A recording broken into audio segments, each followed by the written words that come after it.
Hate watch എന്ന് പറഞ്ഞ സംഗതി ഉണ്ട്. ഹെയ്റ്റ് വാച്ച് എന്ന് പറഞ്ഞു കഴിഞ്ഞാൽ ചിലത് നമുക്ക് ഇഷ്ടാവൂല, ചില ആളുകളെ നമുക്ക് ഇഷ്ടമല്ല, അവരുടെ സംസാരം ഇഷ്ടമല്ല, അവർ പറയുന്ന കാര്യങ്ങളൊന്നും നമുക്ക് ഇഷ്ടമല്ല. പക്ഷെ നമ്മൾ എന്ത് ചെയ്യും, അതിനാണ് ഹെയ്റ്റ് വാച്ച് എന്ന് പറയുന്നത്. നമുക്ക് വെറുപ്പുള്ള കാര്യങ്ങളാണെങ്കിൽ പോലും നമ്മൾ എന്താണ് ഈ പറയുന്നത് എന്നുള്ള ഒരു ക്യൂരിയോസിറ്റിയിൽ അത് കാണും. നമുക്കത് കാണും തോറും ഇറിറ്റേഷനാണ് വരിക എങ്കിൽ പോലും നമ്മളത് കാണും.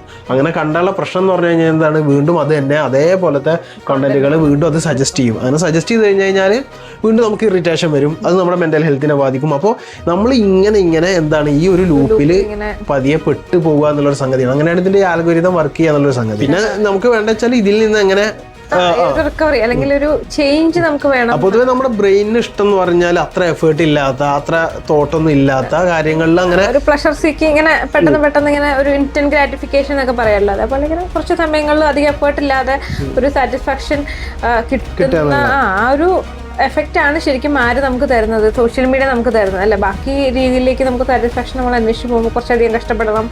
പഠിക്കാനാണെങ്കിലും അല്ലെ, ടൈമിന്റെ പുസ്തകമൊക്കെ വായിക്കണമെന്നുണ്ടെങ്കിൽ കുറെ കൂടി എഫേർട്ടാണ്. ഇപ്പോഴത്തെ കാലത്ത് വെച്ച് നോക്കുമ്പോൾ നമ്മള് ബാക്കി സമയം കളയുന്നത് വെച്ച് നോക്കുമ്പോൾ ഇത് കുറച്ച് എഫേർട്ടാണ്. അപ്പൊ എന്തെങ്കിലും ബോറടിക്കുമ്പോൾ നമ്മൾ ഇത് എന്ത് ചെയ്യും നോക്കും, കാരണം ഒരു ഹാപ്പിനെസ് നമുക്ക് കിട്ടുന്നു എന്നുള്ള സംഗതിയാണല്ലോ.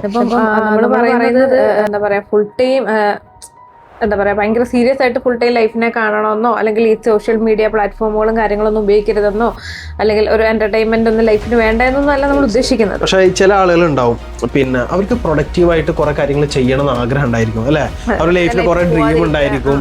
പിന്നെ ഈ സമയം നമ്മുടെ ആയുസ് കുറെ കൂടി ബെറ്റർ ആയിട്ട് ഉപയോഗിക്കണം എന്നൊക്കെ ആഗ്രഹമുള്ള ആൾക്കാരുണ്ടായിരിക്കും. പക്ഷെ എന്നോ ഒരു സോഷ്യൽ മീഡിയയിൽ ഇങ്ങനെ വന്നു, കുറെ കാര്യങ്ങൾ കൺസ്യൂം ചെയ്തു. അങ്ങനെ കൺസ്യൂം ചെയ്തപ്പോൾ ഇങ്ങനെ ഒരു ലൂപ്പിൽ വിട്ടുപോയി.